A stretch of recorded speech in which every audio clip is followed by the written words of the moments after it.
다른 데는 다 해주던데 여기만 특별하게 왜 이러는지 모르겠다 하시면서 다시는 여기 안 오겠다 하고 나가신 아주머니가 생각납니다.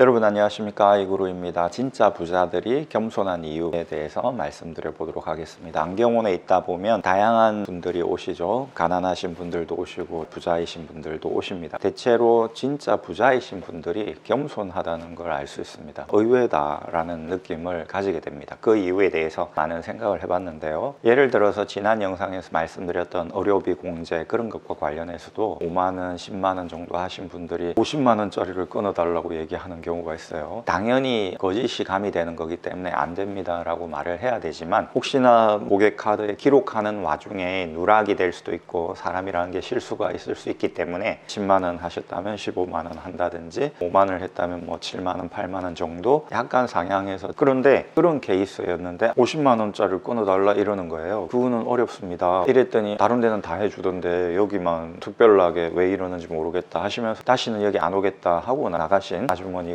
생각납니다. 그런가 하면 어떤 어르신이었는데 피팅을 해드렸는데 이걸 이렇게 해주라 저걸 저렇게 해주라, 너무 명령조로, 제가 어르신이 안경 전문가가 아닌데 왜 그런 전문적인 영역에서까지 하시려고 하십니까? 그랬더니 다시는 여기 안 온다 하고 가셨습니다. 이분들 정말로 다시는 안 왔습니다. 그러면 제가 무조건 따라가야 되나? 이분들에게 그럴 수는 없는 거죠. 선이라는 게 있는 거죠. 제가 이 업을 오래 해야 되기 때문에 멘탈을 보호하는 게 아주 중요하더라고요. 멘탈이 무너지고 그래서 점점 이 업에 대한 염증을 느끼게 된다면 결국 못하게 되는 거죠. 선을 넘는 어떤 요구를 하시는 분들은 그것은 어렵다라고 말씀을 드린다는 것이죠. 이분들의 공통점이 겸손하지 않다는 것입니다. 손님 왕이다, 왕은 겸손할 필요가 없는 거 아니야, 왕은 무오류야, 뭐 이런 생각을 하는 건지는 모르겠지만 그냥 푸시를 하는 거죠. 겸손하지 않으면 어떻게 될까? 이분들처럼 떠돌게 되는 겁니다. 이분들이 다른 안경원에 갔을 겁니다. 당연히 다른 안경원에 가서 해보는데 실력이 저보다 뛰어날 수도 있겠지만 저보다 떨어질 수도 있겠지 않습니까? 그러면 마음에 안 든다, 또 다른 안경원 간다. 한 상권 안에 있는 안경원들을 전부 다 섭렵하는 경우가 많습니다. 왜냐면 자기 마음에 다 안 들어요. 그래서 다 다닙니다. 겸손한 사람들은 다 자기 마음에 들어요. 이 안경원은 이래서 좋고 저 안경원은 저래서 좋고 다 좋네, 이렇게 되는 건데, 겸손하지 못하신 분들은 안경이라고 하는 것의 진맛을 모른다. 안경이라고 하는 게 이렇게 선명할 수 있구나, 이렇게 편할 수 있구나, 이렇게 삶의 질을 높여줄 수 있는 이기구나 라는 걸 못 느낄 수 있다는 것이죠. 확장해 보면 인생의 진맛을 알려면 결혼을 하고 또 자녀도 낳아보고 해야 되지 않습니까? 그런데 내가 이 정도 돈을 벌어야 결혼해서 자녀를 낳을 거야. 친구는 33평짜리 아파트에서 사는데 내가 빌라에서 살면서 아니면 원룸에서 살면서 결혼해서 애를 낳는다? 이건 상상할 수 없다. 이런 식이 되는 거죠. 친구는 친구고 나는 나인 거고, 이 자본주의 사회가 자꾸 비교를 하게 만드는 겁니다. 어쨌든 겸손해야 진맛을 알게 된다. 인생의 진맛도 알게 되고, 겸손하게 욕쟁이 할머니 식당에 가야 칼국수의 진맛, 국밥의 진맛을 알게 된다. 예전에 제가 본 어떤 책에서 신은 겸허할 수는 없지만 겸손하다라는 말을 봤거든요. 신이 겸손하다, 하지만 겸허할 수는 없다. 이게 무슨 말일까? 겸허라는 말을 우리가 잘 사용하지 않지 않습니까? 이해가 안 됐습니다. 겸허하다는 것은 나의 수준이나 위치를 정확히 아는 것이죠. 객관적으로. 겸손하다는 것은 내가 상대방에게 다가갈 때 상대방을 나보다 낮게 여기는 겁니다. 낮게 여기는 게 아니라 나보다 높다라고 생각하고 다가가는 것이죠. 인간은 본질적인 의미로 이기적일 수밖에 없는 것이죠. 이 우주보다 내가 중요하니까. 창조론이니 진화론이니 그런 걸 차치하고, 신은 인간의 그런 속성을 잘 아는 것이죠.